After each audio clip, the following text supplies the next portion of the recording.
하나님께서 오늘 우리에게 주신 말씀을 통해서 또 귀한 깨달음 주셔서 교회를 교회되게 하는 것이 무엇인지 우리에게 귀한 가르침 주실 줄로 믿습니다. 새해가 시작이 되고 벌써 이제 한 달여가 지났습니다. 그렇죠? 벌써 한 달이나 지났습니다.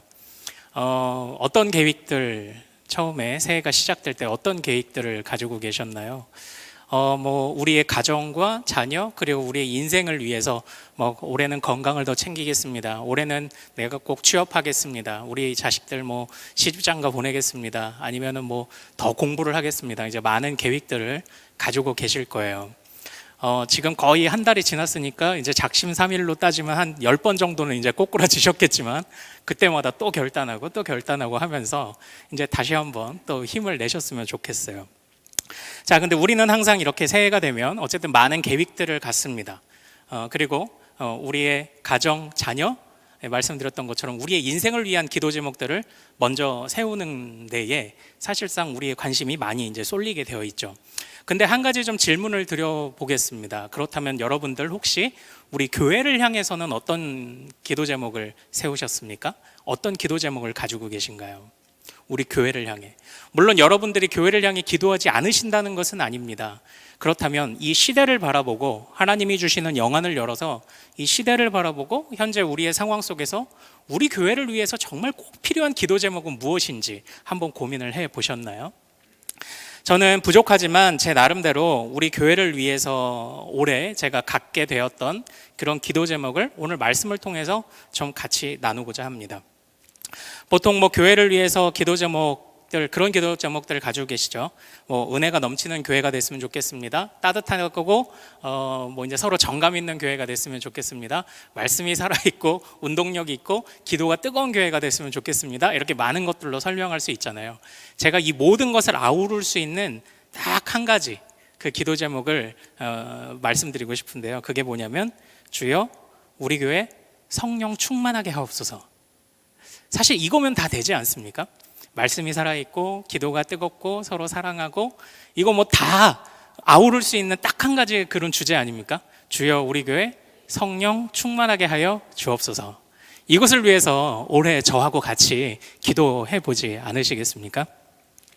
오늘 우리가 읽은 본문은요, 예수님이 승천하시고 난 다음에 막 이제 초대교회가 성장을 하고 또 어려운 중에도 막 전도를 합니다. 말씀을 전합니다. 그때에 스데반 집사가 공회 앞에 끌려갔을 때 행한 연설의 일부분입니다. 그런데 그 연설에 담겨 있는 주요 내용이 외형적인 요소들은 다 갖췄지만 교회가 교회답지 못했던 어떤 상황들과 사례들을 이야기를 하면서 그들의 잘못을 꼬집는 그런 그 스데반 집사의 그 연설의 내용입니다. 그래서 그 모습들 속에서 정말 교회가 교회되기 위해서, 교회가 교회답기 위해서 어떻게 해야 되느냐. 이제 이미 제가 처음에 서론으로 또 던졌던 것처럼 교회가 정말 성령 충만하기 위해서 그렇다면 어떻게 해야 될 것이냐. 이제 그것을 이제 오늘 본문을 통해서 같이 말씀을 나누어 보고자 하는 거예요. 오늘 이 스데반이 언급하고 있는 이 본문에서 한 교회가 등장합니다. 외형은 갖춰져 있지만 교회답지 못했던 교회 하나가 등장을 합니다. 그 교회가 어떤 교회였을까요? 우리 화면을 보고 한번 같이 읽어볼까요? 사도행전 7장 38절입니다. 자, 시작. 시내산에서 말하던 그 천사와 우리 조상들과 함께 광야교회에 있었고 또 살아있는 말씀을 받아 우리에게 주던 자가 이 사람이라. 네. 스데반이 공회 앞에 서서 지나간 그 이스라엘의 역사를 쫙 이렇게 훑어주는데 모세를 설명하는 그 대목입니다. 모세를 설명하는 대목에서 지금 무엇이라고 표현하고 있습니까? 한 교회가 등장하죠. 무슨 교회가 등장하고 있습니까? 바로 광야교회라는 것이 등장을 하고 있어요. 이 광야교회가 뭔가요? 광야에서 40년간 떠돌던 이스라엘 백성들입니다. 그들을 지금 처음으로 광야교회라고 정확히 불러내고 있습니다. 광야교회. 그들은 교회였구나 이거죠. 자, 그런데 그들이 광야교회가 안타깝지만 실패했다는 것이 이 스데반이 주고 있는 메시지의 요지예요.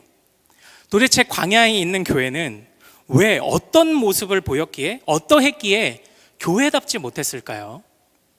교회라는 이름으로 불렸는데 왜 그 교회는 교회답지 못했습니까? 그 힌트를 볼 수 있는 것이 오늘 우리가 읽었던 말씀의 바로 41절입니다. 우리 사도행전 7장 41절 같이 한번 읽어볼게요. 자, 시작. 그때에 그들이 송아지를 만들어 그 우상 앞에 제사하며 자기 손으로 만든 것을 기뻐하더니, 네, 이렇게 되어 있죠. 자, 그들이 행한 잘못이 무엇입니까? 우상을 만들었던 거예요. 상황은 잘 아시죠? 모세가 시내산에 하나님의 율법을 받으러 올라갔을 때 40주 40야를 기도하며 보낼 때 밑에서 있던 사람들은 그 수많은 이적들을 체험하고 홍해가 갈라지는 것을 경험했음에도 불구하고 내려오지 않는 모세로 인하여 마치 실종된 것처럼, 모세가 실종된 것처럼 느낀 나머지 그 밑에서 아론에게 원망을 하죠. 그때에 이 아론도 마치 하나님 앞에서 정말 큰 죄를 저지르지 않습니까? 금송아지를 만들어 그것이 하나님이라고 섬기게 만들었던 죄악을 저질렀습니다. 근데 표면적으로는 송아지를 만들었다인데, 네, 다시 말씀 한번 띄워주시겠어요? 네, 그런데 그 근본적인 마음속에는 뭐가 있는지 한번 보십시오. 그 하반절에 자기 손으로 만든 것을 기뻐했다. 이게 근본적인 문제였어요. 단지 우상을 만들었다, 그것 문제죠. 문제인데 그 우상을 만들어내는 근본적인 마음속에 있는 그 마음의 태도가 무엇이냐? 바로 자기 손으로 만든 것을 기뻐했다라는 거예요. 그것이 광야교회가 가지고 있는 실패의 이유였습니다. 자기 손으로 만든 것을 기뻐했다. 사랑하는 여러분, 교회는 무엇입니까? 교회는 하나님께 부름받은 성도들 아닙니까? 하나님께 부름받아서, 그래서 그 스데반은 오늘 우리가 읽진 않았지만 7장의 처음부터 시작되는 이스라엘의 역사 이야기를 쭉 이어오고 있는데 아브라함을 다루고 있고 요셉을 다루고 있고 그리고 모세를 다루고 있습니다. 그런데 그 속에서 하나님께서 그 백성들을, 처음에 하나님이 먼저 나타나 아브라함을 부르시고 그리고 요셉이라는 그 12자녀들이 태어나게 하시고, 그리고 비록 요셉이 팔려가는 모양새였지만 그의 많은 후손들을 가뭄 가운데, 흉년 가운데 건지셨고, 그들이 압제를 당하는 일들이 비록 있었지만 그 속에서도 모세라는 사람을 세워 그들을 지켜내셨고 결국 그들을 불러내셨던 것, 이것이 이스라엘의 역사죠. 그래서 광야 교회, 그들이 광야에 있었던 백성들이 교회라는 이름으로 불렸던 이유는 사실 그건 아닙니까? 하나님이 그들을 부르셨다는 겁니다. 하나님이 그들을 부르셨다. 그러니까 이 교회라는 것의 주도권은 누구에게 있습니까? 교회라는 것의 중심은 누구에게 있습니까? 머리 대신 주님께 있는 겁니다. 주님께 부름을 받았기 때문이죠. 그런데 그 주님께 부름받지 않았으면은 교회로 설 수 없었던 자들이 지금 무슨 짓을 저질렀습니까? 주님이 주신 것이 아니라, 주님이 불러내신 원리와 방법이 아니라 내가 만든 것을 기뻐하고 있는 지금 모양새인 겁니다. 우리가 창세기에서 우리가 인간으로 지어졌던 그 자체만으로도 우리는 주님을 기뻐하고 주님께 기대어 살아가기를 위해서 지원받았고, 교회라는 것도 첫 존재의 이유와 존재의 원인 자체가 주님의 부르심인데, 그런데 지금 이 광야교회가 어떤 잘못을 저질렀습니까? 바로 내 손으로 만든 것을 더 기뻐했다는 것입니다. 피조물이 조물주인 척을 하고 있는 겁니다. 손과 발이 머리인 척을 하고 있는 것이죠. 그것이 광야교회의 실패였습니다. 그렇게 송아지 우상을 만들었던 일들, 그런데 거기서만 끝나지 않았습니다. 그 이어지는 이야기들을 보면 하나님이 그들을 어떻게 했냐? 외면하셨다고 표현하고 있습니다.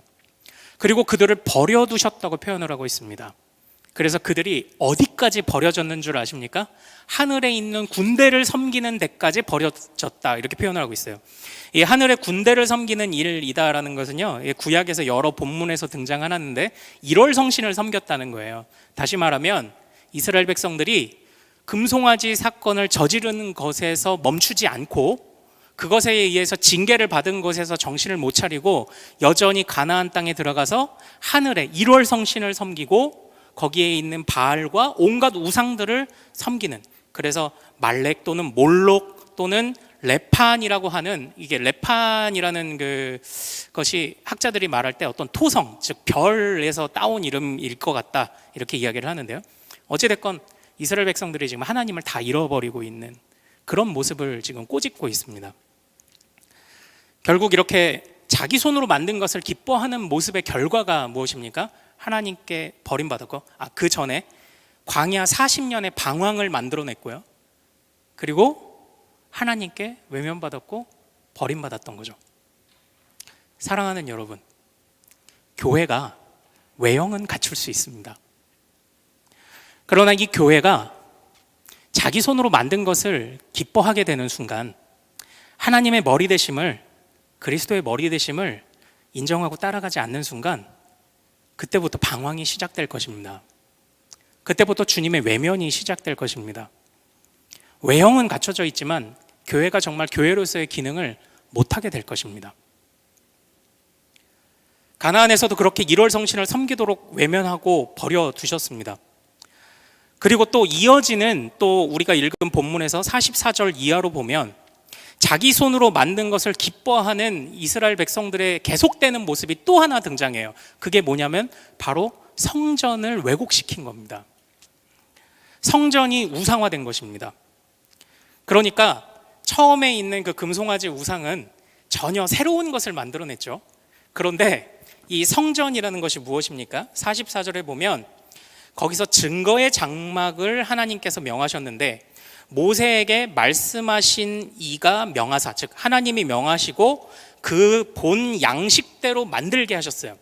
그러니까 이 예배의 처소라는 것 그 자체가 처음에 생겨난 것이 하나님이 명하신 양식대로 만들어진 것, 이것이 이제 중요한 핵심이었거든요. 그런데 하나님이 그들을 버려두시고 또 그들은 여전히 자기 손으로 만든 것을 기뻐한 나머지 그 성전을 우상화시켰습니다. 이런 것이죠. 이 성전만 있으면 우린 망하지 않아, 이렇게 말했던 거죠. 이 성전이 하나님께서 열어주신 예배의 기회, 하나님을 만날 수 있는 통로로서의 역할이 아니라 그 성전이 하나님의 자리를 대치해버린 거죠. 성전만 지키면 우리는 평안할 거야, 이렇게 말했던 거죠. 결국 그 속에 성전을 허락하셨던 성전의 주인 되신 주님은 자꾸 이렇게 밖으로 밀려나게 되어버렸던 것입니다. 하나님을 예배하기 위한 장소가 하나님을 마음대로 주무르는 장소가 이제 되어버렸던 것이 바로 이 성전의 우상화였습니다. 그런데 안타까운 것은 42절에 보면, 43절에 보면 이스라엘 백성들이 몰록의 장막을 쳤다라고 이렇게 표현하고 있어요. 그런데 하나님이 그들에게 증거의 장막을 허락하셨다, 이렇게 또 표현을 하고 있어요.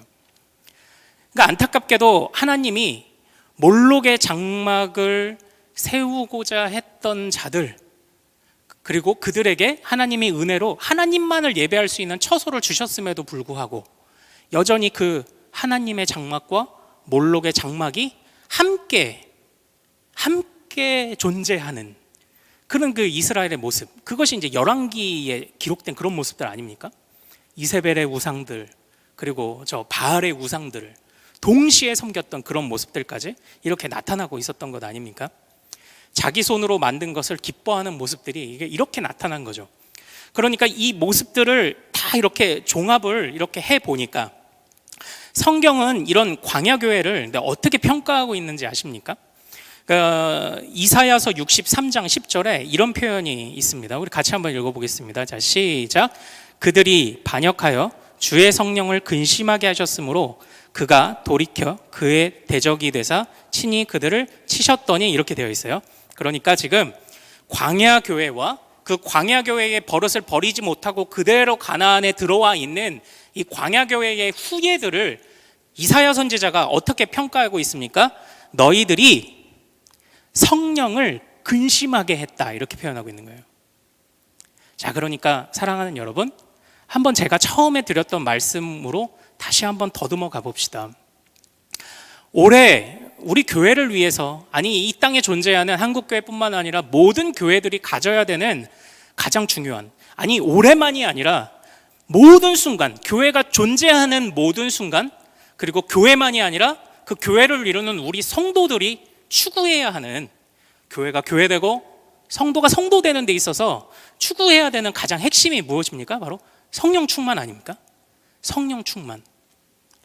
말씀이 좋고 기도가 뜨겁고 이것은 성령 충만 이후에 나타나는 어떤 그런 모습들이고, 핵심은 성령 충만 아닙니까? 이사야 선지자도 성경도 지금 그것을 말하고 있는 것 아닙니까? 광야교회가 자기의 기쁜 대로 만들어냈는데 그것은 곧 성령을 거스르는 일이었다. 지금 그렇게 평가하고 있는 것 아닙니까? 성령을 거슬렀다. 성령을 거스르고 성령의 인도함을 따라가지 않고 자기 손으로 만든 것을 기뻐하는 교회였기 때문에 그들은 버림받았다라고 지금 이 성경이, 스데반이 그것을 이야기를 하고 있는 것 아닙니까? 그런데 스데반은 이렇게 이 광야교회에 대해서 그들이 광야교회가 성령을 거슬렀다라고도 표현하지만 그거와 등가의 의미로서, 같은 의미로서 이렇게도 그들을 평가하고 있습니다. 우리 아까 읽었었지만 사도행전 7장 38절 다시 한번 같이 화면을 보고 읽어볼까요? 자, 시작. 시내산에서 말하던 그 천사와 우리 조상들과 함께 광야교회에 있었고 또 살아있는 말씀을 받아 우리에게 주던 자가 이 사람이라, 이렇게 되어 있죠. 여기서 아까는 우리가 이 광야교회에 초점을 맞췄지만 그 뒤에 있는 내용을 한번 좀 보시죠. 모세를 어떻게 설명하고 있습니까? 살아있는 말씀을 받아 전달해 준 자로, 이렇게 표현하고 있죠. 자, 그러면 아까 시내산에 모세가 올라갔을 때 모세가 실종돼 버렸다라고 말하며 우상을 만들었던 그 사람들의 마음 속에는 자신의 손으로 만든 것을 기뻐하는 마음이 있었는데, 그 마음은 곧 어떤 마음입니까? 살아있는 말씀을 거절하는 마음이에요. 그러니까 논리적으로 한번 잘 연결해 보시죠. 살아있는 말씀이 거절되니까 자기 손으로 만든 걸 기뻐하는 겁니다. 살아있는 말씀이 거절되니까 성령을 자꾸 거스르는 겁니다. 이게 다 지금 등가의 이야기입니다. 같은 이야기인 거예요. 잘 정리가 되시죠? 성령을 거슬렀다 광야교회가. 그들은 자기 손으로 만든 것을 기뻐했다. 그들은 살아있는 말씀을 죽였다. 지금 이게 다 같은 이야기입니다. 같은 이야기로 지금 되어지고 있어요. 앞서서 말씀을 드렸지만 교회가 세워진 것, 어떻게 해서 교회가 세워지게 되었습니까? 주님이 부르셨기 때문에 세워졌죠. 주님이 아브라함을, 요셉을, 모세를 부르셔서 그들을 통해 그 민족을 이끌어가게 하셨죠. 그런데 우리가 읽진 않았지만 제가 조금 간단하게 설명을 드리자면, 이 스데반의 연설, 이 7장 서두에 보면 하나님이 아브라함을 부르시고 요셉을 부르시고 모세를 부르시고 광야 교회로 그들을 부르실 때에 중간중간에 위기가 나타납니다. 위기. 아브라함에게는 어떤 위기가 있었습니까? 아브라함의 출발부터가 사실 위기였죠. 갈 바를 알지 못하는데 그는 나아가야 했습니다. 위기였죠. 위기였습니다.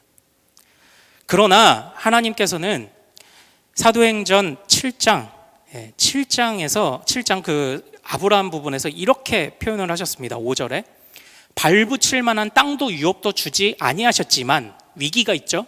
그러나 다만 이 땅을 아직 자식도 없는 그와 그의 후손에게 주신다고 약속하셨다, 이렇게 되어 있어요. 그러니까 아브라함은 처음에 부름받을 때부터 위기가 있었습니다. 그런데 그 아브라함을 위기에서 건져내는 주의 약속의 말씀이 있었네요. 자, 그리고 요셉은 또 어떤 위기를 맞이했습니까? 애굽에 팔렸습니다. 그러나 하나님께서 요셉과 함께 계셔서 그를 환난에서 건져내셨습니다. 바로 그의 후손들, 아브라함의 후손을 지키시겠다는 약속의 말씀이 여전히 있었던 거네요. 그리고 또 흉년이 들었습니다. 그런데 이 흉년이 들었을 때 보면 하나님께서는 요셉을 통해, 팔려갔던 요셉을 통해 그 민족 아비의 집을 이주하게 하셔서 그들을 구원하시지 않습니까? 바로 그 모든 것이 아브라함에게 주셨던 너희 후손들까지 내가 책임지겠다는 그 약속이 성취된 건 아닙니까? 그리고 이스라엘 백성들을 한번 좀 보십시오. 그렇게 이주했던 백성들이 400년 백성들이 이주했을 때 그 요셉을 알지 못하는 새로운 임금이 나타나 위기가 또 찾아오죠. 그러나 그 속에서 여전히 하나님의 약속대로 자손은 번성하고, 그리고 하나님의 약속은 여전히 살아있다는 것을 모세의 출생으로부터 또 보여주고 있지 않습니까? 또 모세 자신도 위기가 있었습니다. 버려졌습니다. 그러나 약속에 신실하셨던 하나님이 그를 바로의 공주에 의해서 건짐받게 하시지 않으셨습니까?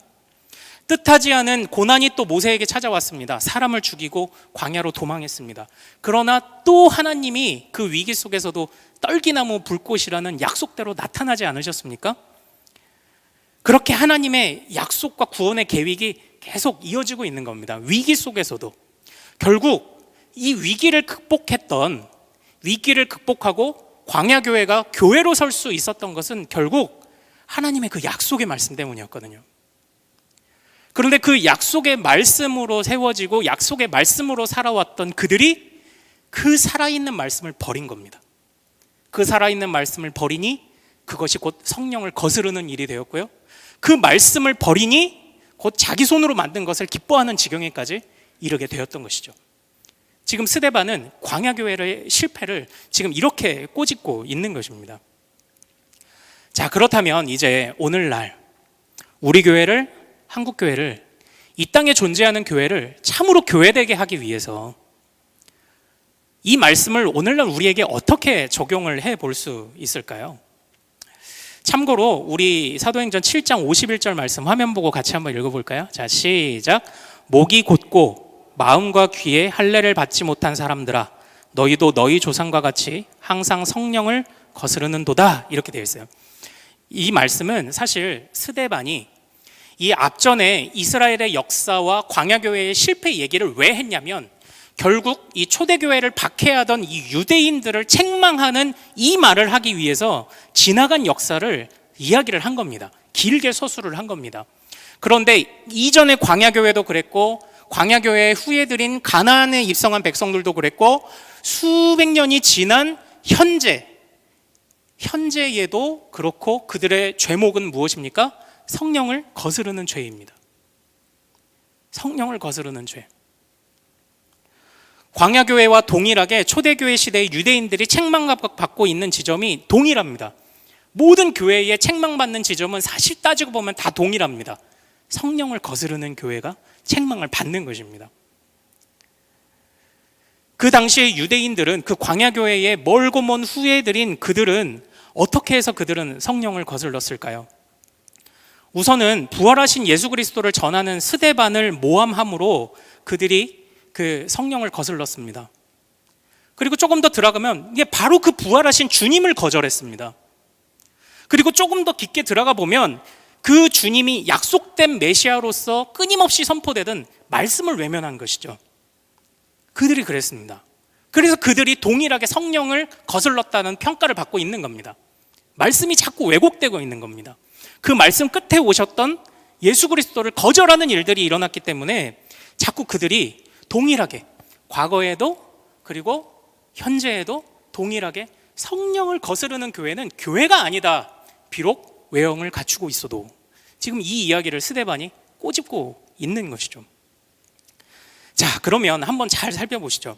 처음에 금송아지를 만든 사건은 어떻게 설명할 수 있겠습니까? 이 말씀의 왜곡이 어떻게 일어나는지 제가 두 가지 사례를 이제 말씀을 드릴 거예요. 말씀의 왜곡이 일어나고 그로 인해 성령의 거스름이 일어나는 게 왜 일어나냐면, 처음에 금송아지를 만들었어요. 이건 어떤 일이었습니까? 없는 걸 만들어낸 거죠. 없는 말씀을 만들어내면 이게 말씀의 왜곡입니다. 그러면 성령을 거스르게 되는 것입니다. 또 두 번째, 성전을 하나님께 감사하며 이렇게라도 통로를 허락하신 주님께 감사해야 되는데, 성전 따로, 성전의 장막, 하나님을 섬기는 장막 따로, 몰록의 장막 따로, 하나님은 여기만 계신 하나님으로 여겼던 바로 그 성전의 왜곡, 하나님이 주신 은혜의 왜곡, 이제 그것이 또 이제 두 번째 문제였잖아요. 그런데 그 성전이 어떤 성전이었습니까? 주님이 양식을 알려주시고 설계도를 주셔서 만든 성전이었잖아요. 자, 없는 것을 만들어내는 것이 말씀의 왜곡이고요, 주신 말씀을 잘못 생각하는 것도 말씀의 왜곡이죠.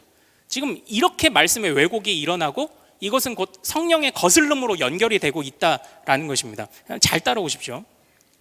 자, 이것을 이제 오늘날 우리에게 적용을 해보면, 오늘날 우리 교회가, 이 시대의 교회들이 정말 성령 충만함으로 어떻게 설 수 있느냐에 대한 교훈을 얻을 수가 있습니다. 제가 한 가지 이야기를 들려드릴게요. 제가 이제 존경하는 교수님이 있어서 종종 유튜브에 올라오는 강연을 듣거든요. 그런데 그 교수님이 우리는 성경 중심이죠, 이렇게 강연을 하시는데, 근데 이런 표현을 좀 사용하셨습니다. 그런데 엄밀히 따지면 우리는 성경 중심이라기보다는 어떤 성경 해석 중심이죠, 이렇게 표현을 하셨어요. 혹시 이해가 되시나요? 예. 우리는 어떤 성경에 대한 해석의 입장을 중심으로 하는 것이죠, 이렇게 표현을 하셨어요. 자, 제가 이걸 한번 예를 들어볼게요. 자, 우리는 모두 하나님을 믿습니다. 그리고 성경을 믿습니다. 그런데 이단도 하나님을 믿고요, 이단도 성경을 믿습니다. 근데 우리는 되고 그들은 안 되는 이유가 뭘까요? 그들은 없는 걸 만들어냈고, 자기 교주가 메시아다 이런 거 없는 거 만들어낸 거죠. 그리고 성경을 거기에 짜맞추다 보니 있는 것도 제대로 해석하지 못하는 그런 입장을 갖고 있는 거죠. 자, 결국 우리가 성경을 믿는다고 할 때 이 성경책 자체, 이 성경이라는 말씀이 있음을 믿는 게 아니라, 주님이 끊임없이 오셔서 바리새인들아 너희의 성경을 바라보는 눈이 잘못되었다, 내가 그것을 다시 말한다 라고 하면서 끊임없이 다시 해석을 해주셨던 것처럼, 우리는 성경을 중심으로 신앙생활을 한다, 그래서 성경을 중심으로 신앙생활하며 성령 충만을 우리는 갈망한다라고 말할 때, 그것은 진짜 이 주님이 보여주셨던, 그리고 그 주님께 지도받았던 이 사도적 성경 해석을 따라간다는 것, 곧 그것을 의미하는 거예요, 사실. 그러니까 구체적으로 표현을 한 겁니다. 우리는 성경을 믿습니다. 그런데 주님과 사도들이 전하여 준 바로 그 해석의 성경을 믿습니다. 이렇게 말해야 정확한 거예요. 이렇게 말해야. 그래서 사랑하는 여러분, 우리 교회에 직분자를 세울 때 한번 보십시오. 우리 교회에 교단의 헌법을 보십시오. 그래서 뭘 따라가고 있습니까? 우리는 웨스트민스터 신앙고백서와 대요리 문답, 소요리 문답, 예배 모범, 그리고 정치 조례를, 정치 규례를 따라갑니다 라고 명시되어 있는 게 바로 그거예요. 다시 말하면 종교개혁가들이 가지고 있었던 성경 해석의 입장을 중심으로 신앙생활하는 사람들입니다. 왜냐하면 그 종교개혁가들의 해석이 곧 예수님의 해석이었고, 예수님으로부터 직접 지도받은 사도들의 해석이었기 때문입니다 라고 하는 거예요. 자, 그런데 그러므로 교회 안에서 모든 교회가, 심지어 하나님께 인정받지 못하는 교회도, 성령 충만하지 못하는 교회도 다 성경을 믿고 성경대로 교회를 이끌어가고 있다고 이야기를 합니다.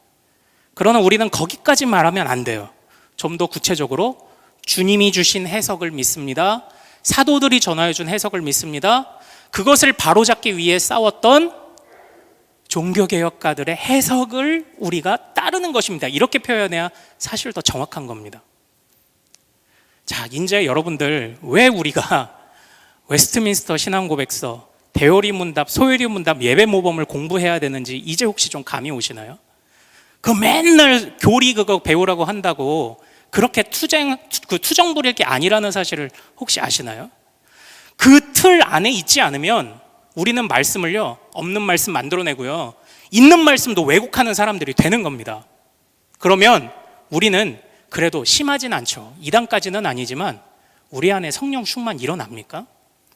그 틀 안에, 그 범위 안에 있지 않으면 우리 교회 성령 충만할 수 있습니까? 안 되는 거예요. 안 되는 겁니다. 주님의 해석을 믿습니다. 이렇게까지 고백을 해야 사실 맞는 거죠.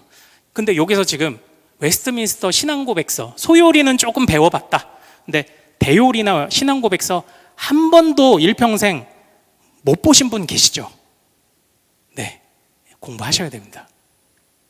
성령 충만을 위해서 공부하셔야 됩니다. 주님이 성경을 어떻게 해석하셨는지 더 예리하게 알기 위해서 그것을 배우셔야 돼요. 그것을 배우셔야 돼요. 이제 여기에 우리 교회에 숙제가 있지 않습니까? 우리 교회가 나아갈 길이 이제 조금 더 보이시지 않나요? 오늘날 많은 교회들이요, 교회를 이끌어 나갈 때에 자칫하면 이 교회를 자신의 취향과 유행에 따라 가는 잘못을 저지를 가능성이 아주 높습니다. 결국 그래서 제가 고민을 해봤는데요, 모든 것에 있어서 왜라는 질문을 던져보면 좀 해결이 되겠더라고요.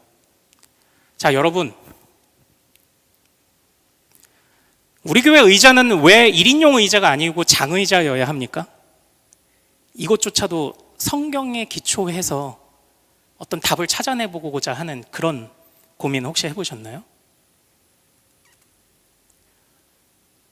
저는 그 최근에 지어지는, 최근이 아니죠, 많은 교회들을 가볼 때에 많은 교회들이 요즘 뭐 이제 새로 짓거나 건축하거나 할 때 깨끗하죠. 깨끗하고 또 이제 시대별로 유행하는 어떤 색깔들이 있잖아요. 그렇죠. 요 체리 색깔은 요건 예전에 유행하던 색깔이고, 요즘 가정에 인테리어 하실 때 보니까 네, 흰색과 회색을 많이 쓰는 약간 북유럽 감성의 모던한 느낌의 디자인을 많이 하시더라고요. 네, 그 몇몇 가정이 그렇게 인테리어 하신 걸 제가 이제 봤습니다. 그렇죠. 그래서 요즘 짓는 교회들 가보면요, 다 그 색깔입니다. 다 그 색깔이에요. 근데 왜 체리색은 안 되고 왜 회색은 되죠? 왜 빨간색은 안 되고 왜 그건 되죠? 심지어는 거기까지 우리가 좀 고민을 해봐야 되거든요. 모든 교회가 천편일률적으로 다 똑같이 지어야 된다고 그렇게 이야기를 하는 것은 아닙니다. 이게 일종의 예를 드리는 건데요, 그 교회가 추구하고 있는 바, 그 교회가 말하고자 하는 바, 그 교회가 짊어진 사명에 의해서 나온 어떤 그 모습들, 외형적이든지 아니면 그 내부를 채우는 시스템이든지, 과연 그것에 관해서, 그래서 모든 것에 왜라는 질문을 던져봤을 때, 왜 우리 교회는 전도회가 존재해야 됩니까? 왜 교구가 존재해야 됩니까? 왜 예배가 존재해야 됩니까? 왜 어린이들은 따로 예배를 드려야 됩니까? 이 모든 것에 관해서 많은 교회들이 해왔던 것을 하거나 그때그때 유행을 따라가기가 쉽습니다. 그러나 모든 것이 우리 교회를 통해 하나님이 이루고자 하시는 뜻이 무엇이냐? 우리 교회에 주시는 말씀이 무엇이냐? 우리 교회만이 그리스도를 머리로 섬기는 데 있어서 짊어지고 있는 그 사명이 무엇이냐? 그것을 구현하기 위해 이것이 필요하다, 그것을 구현하기 위해 이렇게 나아가야 한다라는 이런 고민이 있냐를 끊임없이 점검해 보면 우리 교회도 성령 충만하겠더라고요. 하나님의 말씀에 예수님의 해석의 틀, 사도들의 해석의 틀, 종교개혁가들의 해석의 틀 속에서 건전한 성경 해석을 바탕으로 모든 것을 다시 질서를 잡는 겁니다. 그래야 성령 충만한 교회가 될 수 있겠더라고요. 칼빈 선생님은요, 이 교회가 감격적인 공동체라고 이렇게 이야기를 했습니다. 왜 감격적인 공동체일까요? 하나님의 자녀들이 모여 있는 곳이고요, 부름받았기 때문이죠. 그런데 그것을 넘어 이렇게 표현하고 있습니다. 교회는 여전히 부족한 것들이 많지만 교회는 복음의 보화를 가졌기 때문에 교회는 소중합니다, 이렇게 말씀을 하셨거든요. 그렇다고 한다면 우리 교회가 더욱더 성령 충만을 하기 위해서, 그리고 더욱더 이 복음의 보화를 주신 하나님께 그 충성되이 그 복음의 보화를 잘 간직하고 가르치고 전하기 위해서 우리는 이 말씀이 우리 안에 건전하게 일어나고 있는지, 그 말씀에서 파생되어 모든 것이 행해지고 있는지를 어찌 우리가 점검하지 않을 수 있겠냐, 이거예요. 이것만 하면 우리 교회 성령 충만하게 될 수 있습니다. 이 땅에 존재하는 모든 교회가 성령 충만하게 될 수 있다라는 것이죠. 그러므로 우리에게 주어진 어떤 그 과제는 사실 명확합니다. 더욱더 신실한 말씀을 우리 교회 안에 머무르게 하는 것입니다. 모든 성도들이 배우고 익히고 서로 점검하고 서로를 보듬고 우리 존재의 이유와 우리 교회의 존재의 이유와 하다못해 우리 교회의 외형뿐만 아니라 모든 시스템의 존재의 이유들이 정말 성경을 따라가고 있느냐, 이것에 관해서 우리가 공부를 해야 된다는 거죠. 고민을 해야 된다라는 것이죠. 그때에 성령 충만하게 되는 것입니다. 교회가 교회 될 수 있는 것입니다. 충실하게 배우십시오. 그리고 열심을 다해 고민하십시오. 어떻게 드러낼 수 있을까? 어떻게 표현해낼 수 있을까? 그것을 고민해야 됩니다. 깨달은 말을요. 그러다 보면 자연스럽게 기도도 하게 되겠죠. 왜냐? 우리에게 지혜가 없기 때문입니다. 주님이 기도하게 하실 것입니다. 또 그러다 보면 자연스럽게 우리 안에 점점 더 건전한 고민들과 건전한 가르침들이 일어나게 될 것입니다. 주님이 또 분명히 채워주실 테니까요. 그때에 하나님이 우리 교회, 또 이 땅에 존재하는 모든 한국교회, 전 세계 어느 교회든지 든든하게 세워가실 줄로 믿습니다. 이것을 위해 싸워내는 또 우리들이 되기를 소망합니다. 이제 마지막 말씀을 드리고 또 마치도록 할게요. 이전이 아니죠. 이번 주, 지난주 해서 저는 여호수아의 말씀을 우리가 새벽에 계속 이렇게 묵상을 하고 있잖아요. 그런데 제 아이성의 부분을 제가 이제 2번에 걸쳐서 설교를 했는데, 그 아이성의 모습을 보면서 제가 주목해서 보는 부분은 바로 그것이었습니다. 아이성의 그 용모와 신장을 보다가 이제 까불다가 이스라엘 백성들이 졌죠. 그런데 용모와 신장을 볼 것이 아니라 주님이 주신 말씀을 따라가야, 그래야 그들이 승리했다는 것을 이제 보게 되죠. 이제 그 역사가 오늘날에도 동일하게 반복되고 있다고 저는 생각을 합니다. 그리고 칼빈 선생님이 말씀한 것도, 스데반 집사님이 말씀한 것도 바로 그런 의미가 아닐까 생각을 합니다. 우리는 이 세상에 유행 따라가는 사람들 아닙니다. 남의 교회가 그렇게 하니까 우리 교회도 그런 사람들 아닙니다. 모든 이유를 말씀에서 찾아야 하는 사람이고, 그 말씀을 더 예리하게 보기 위해 종교개혁가들의 시선을 끊임없이 공부해야 되는 사람입니다. 다른 것들의 용모와 신장을 보지 말고 오직 우리 교회 안에 말씀하시는, 성도인 나 개인 안에 말씀하시는 그런 하나님의 말씀에 더 집중하는 올해가 된다면, 그렇다면 우리 성도들도 우리 교회도 반드시 성령 충만하게 될 줄로 믿습니다. 용모와 신장, 유행 따라가지 마십시오. 그리고 또 유튜브를 통해서도 또 많이 도움도 받고 하시지만 하나님의 말씀 앞에서 씨름하십시오.